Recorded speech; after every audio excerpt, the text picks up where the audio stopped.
Hello mummy and daddy, welcome to my channel. मैं हूँ इंदू। मुझे एक क्वेश्चन बहुत ज़्यादा आता है, बाहर के देशों से भी आता है कि मैम बच्चे का सिर एक साइड से चपटा हो गया है या फिर बच्चे का सिर बहुत बड़ा दिखाई दे रहा है। कुछ लोग कहते हैं कि बच्चे का सिर लंबा दिखाई दे रहा है। कुछ लोगों का ये क्वेश्चन होता है कि बच्चे के फ्रंट में यानी यहाँ पर सिर के पास में एक सॉफ्ट स्पॉट दिखाई देता है, तो वो क्या है और कब तक ये फील हो जाएगा। तो आज के इस वीडियो में हम डिटेल में इस पर चर्चा करेंगे। वीडियो स्टार्ट करने से पहले आपसे एक छोटी सी रिक्वेस्ट है, वीडियो अगर थोड़ी सी भी हेल्पफुल लगेगी तो प्लीज़ लाइक का बटन ज़रूर हिट कर दीजिएगा।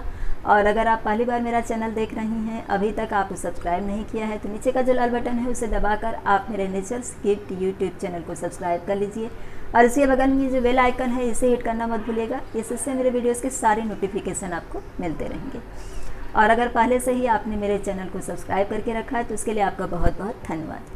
आपको अच्छी तरह से समझ में आए इसके लिए मैं थोड़ा सा डिलीवरी के प्रोसेस में जाऊंगी। जिसमें डिलीवरी होने लगती है तो आपको पता है कि नेचुरल तरीके से जो डिलीवरी वाली महिला होती हैं उनका सर्विक्स का मुंह ओपन होता है, लेबर पेन उठता है, वाइट वाटर डिस्चार्ज होता है। ये सब एक नेचुरल प्रोसेस होता है। ठीक उसी तरह से बच्चे का जो सिर होता है उसके सिर का जो भाग होता है वो जो हम एडल्ट होते हैं उनके जैसा सख्त यानी कि कठोर नहीं होता, हार्ड नहीं होता है।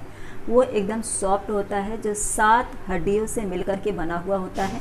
ये 7 हड्डियों के जो प्लेट्स होते हैं वो आपस में जॉइंट रहते हैं। जो जॉइंट वाली जगह होती है वहाँ पर आप यहाँ पिक्चर में देख रही होंगी, इस तरह से एक सॉफ्ट स्पॉट होता है यहाँ पर, और एक पीछे होता है कि हमें बहुत कम फील होता है।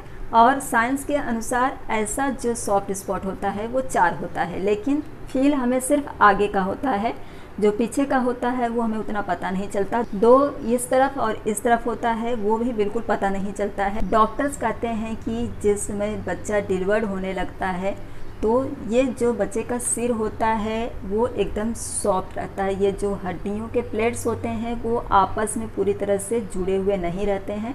जिस समय बच्चा डिलीवर्ड होने लगता है तो उस छोटी सी जगह में से निकलने के लिए बच्चे का सिर थोड़ा सा सिकुड़ जाता है, यानी ये जो प्लेट्स जुड़े हुए होते हैं वो थोड़ा सा सिकुड़ जाते हैं, एकदम सॉफ्ट होते हैं, तो निकलने में आसानी होती है बच्चे को। लेकिन जिस समय बच्चा डिलीवर्ड होने लगता है तो उस समय निकलते समय कुछ बच्चों का इस तरह से दबता है तो थोड़ा लंबा हो जाता है, लेकिन डिलीवरी होने के 2-4-6 घंटे के बाद या 1-2 दिन के बाद वो सिर का जो मॉडल होता है वो पूरी तरह से फिर से राउंड हो जाता है। आपको खास ध्यान रखना होता है क्योंकि बच्चे का सिर जो होता है वो पूरी तरह से जो हड्डियों के प्लेट्स होते हैं वो जुड़े हुए नहीं होते हैं, तो वो धीरे धीरे जुड़ने लगते हैं। और ये जो सॉफ्ट स्पॉट होता है, जिस समय बच्चा बड़ा होने लगता है तो उसका दिमाग भी धीरे धीरे बढ़ता है, और दिमाग भी सिर के साइड में होता है। तो जब बच्चा बढ़ने लगता है और उसका दिमाग भी बढ़ने लगता है तो यहाँ बीच में, जो मैं यहाँ पर पिक्चर आपको दे रही हूँ, बीच में देखिए आप, यहाँ पर इलास्टिक टाइप में रहता है।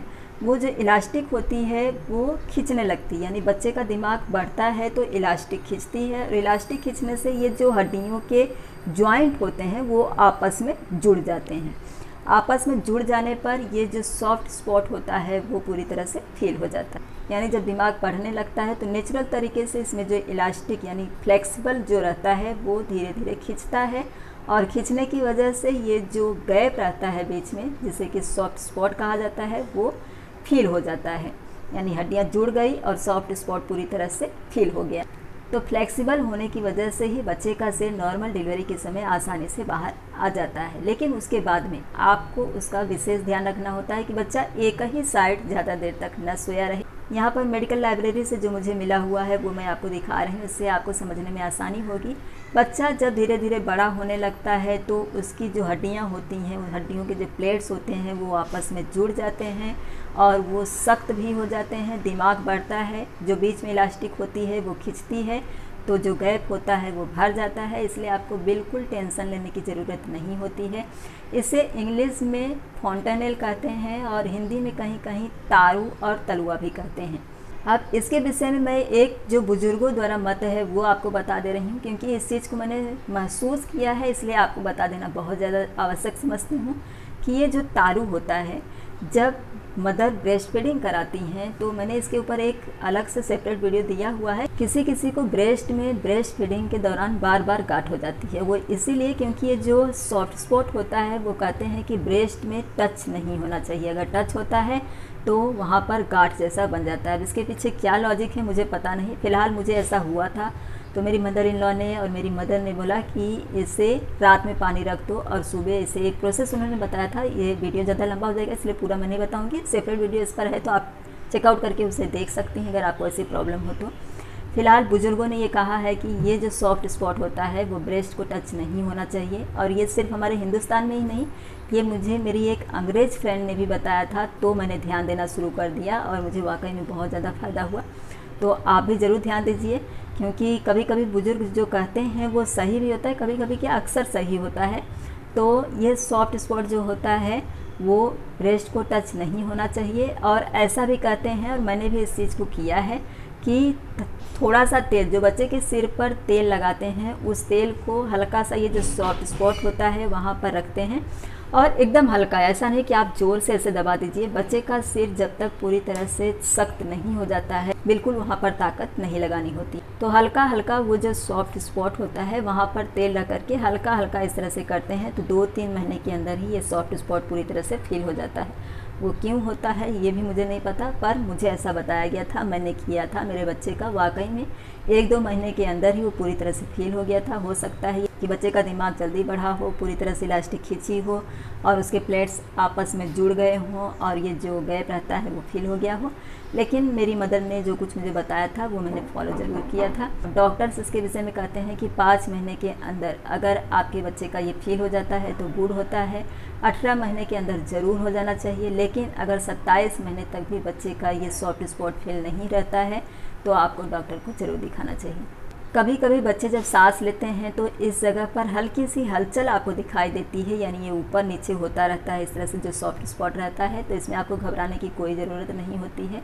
बच्चे के लिए सावधानी आपको सिर्फ इतना ही करना है कि बच्चे के सिर को एक ही साइड में न पड़ा रहने दें, उससे थोड़ी देर में आप दूसरी करवट ज़रूर चेंज कर दिया करें। तो डिलीवरी के समय में बच्चे का सिर अगर इस तरह से निकलता है उस सकरे रास्ते से होते हुए तो थोड़ा दबता है, इसकी वजह से बच्चे का सिर लंबा हो जाता है। लेकिन 2-3-4 साल में वो फिर से गोल बन जाता है। अगर आपको ऐसा कुछ महसूस हो रहा है तो आप राई का जो पिलो होता है उसे यूज कर सकती हैं, मालिश हल्का कर सकती हैं, ज़्यादा आपको ताकत नहीं लगानी है। जो बच्चे का सिर बड़ा हो जाता है यानी साइज़ में बड़ा दिखाई देता है तो यहाँ पर डॉक्टर कहते हैं कि बच्चे का सिर का जो ये गैप होता है वो कभी कभी बहुत जल्दी फेल हो जाता है। तो बच्चे का दिमाग पूरी तरह से नीचे से विकसित नहीं हुआ रहता है, वो पूरी तरह से डेवलप नहीं हुआ रहता है, उसके पहले ही गैप भर जाता है। तो बच्चे का सिर जो उसका दिमाग नीचे है वो बढ़ने के लिए जगह नहीं पाता है, क्योंकि जब तक ये गैप नहीं भरा रहता है तो दिमाग जब बढ़ता है तो गैप अपनी जगह से थोड़ा सा हटता है, हड्डियाँ बड़ी होती हैं और ये जो जगह होती है वहाँ पर दिमाग अच्छी तरह से डेवलप हो जाता है। लेकिन अगर पहले ही वो गैप भर गया तो बच्चे का दिमाग पूरी तरह से प्रॉपरली डेवलप नहीं हुआ रहता है। तो इसकी वजह से जो सिर का आगे पीछे का भाग होता है वहाँ पर दिमाग डेवलप होने लगता है, जिसकी वजह से कि बच्चे का सिर बड़ा दिखाई देता है। अगर आपको ऐसी कोई दिक्कत महसूस हो रही है तो एक बार डॉक्टर से ज़रूर संपर्क कर लीजिएगा। अगर मैं साहित्य के हिसाब से आपको समझाऊं तो लोग कहते हैं बच्चे का किसी बच्चे का सिर जो होता है वो घड़े जैसा बड़ा होता है। जो घड़े जैसा सिर बड़ा होता है उनका ब्रेन बहुत अच्छा होता है।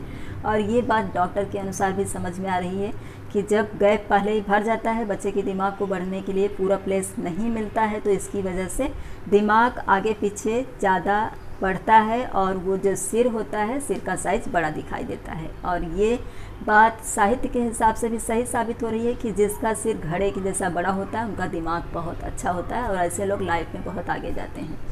आई होप कि मैंने जो जानकारी आपको दी है इससे आपको बच्चे के सिर का बड़ा होना, बच्चे के सिर का लंबा होना, बच्चे के सिर का चपटा होना, इन सारे सवालों के जवाब ज़रूर मिल गए होंगे। वीडियो अगर आपको पसंद आई होगी तो वीडियो को लाइक करिएगा, चैनल को सब्सक्राइब करिएगा, वीडियो को ज़्यादा से ज़्यादा शेयर करिएगा ताकि और लोगों को भी इनकी जानकारी हो जाए। जो न्यू पेरेंट्स होते हैं वे अक्सर बच्चे के सिर के साथ ऐसी हलचल से घबरा जाते हैं, तो उन्हें भी इसकी जानकारी हो जाए। एक नए टॉपिक के साथ अगले वीडियो में फिर से मिलेंगे। वीडियो देखने के लिए आप सभी का धन्यवाद।